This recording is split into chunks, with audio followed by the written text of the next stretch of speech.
I think that a lot of people in the world know loosely about ivory and about the fact that perhaps it's illegal or not illegal to sell it, and that animals die in the harvesting of this ivory. What surprised me was that Massachusetts is number 4 on Craigslist for sales of ivory, that ivory in this state is still legal, and that we do not have an ivory ban law. While Massachusetts has passed laws to protect marine mammals, there is no law to protect these animals, elephants and rhinos, from being poached. And how are they being poached? Well, it's one elephant every 14 minutes now. So by the time I'm done giving this interview, how many animals will have died? The Global March, we're an all-volunteer organization. We're trying to create global awareness and social justice for these animals, as well as really for the families, the rangers, and all the people who have been devastated by the poaching, by the genocide.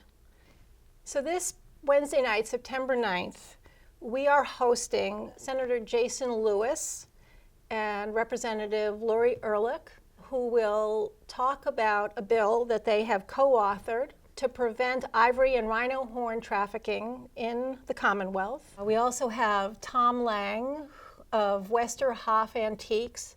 He's going to talk about the antiques business and some of the pressures that have been asked of him by the auction houses to trade, to buy and sell ivory, and what his stance is. So that's at 6:30, and that panel goes until about 8:15.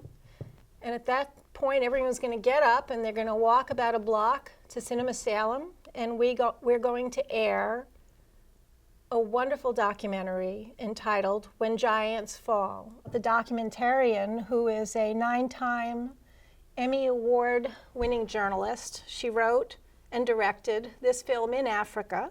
It presents the issues really in their complexity. It doesn't simplify what's happening. With that said, there's no gratuitous violence. As I talk with people, you know, what happens is you can see the emotional avoidance. This is a very, very difficult issue.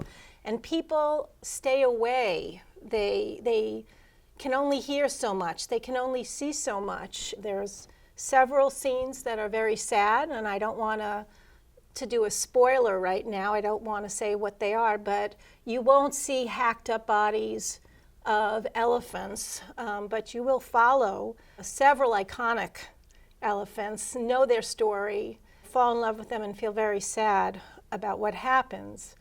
Leslie Griffith, she has captured so much about this genocide that we want people to really understand these issues and their complexity, because there's a lot of issues that surround this particular crisis. We need to tell the story. We need to tell as many people as possible. So I just urge everyone to come to see this documentary, to meet the senator and representative that are the authors of the Ivory Ban Bill, which is so important and ties in with this documentary, and to be part of the march.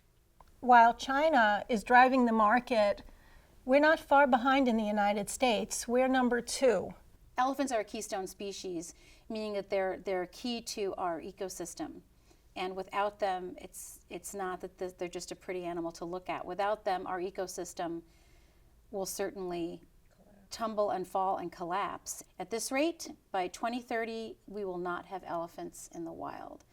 And that means that my nieces and nephews won't be able to see, their children won't be able to see an elephant or a rhino.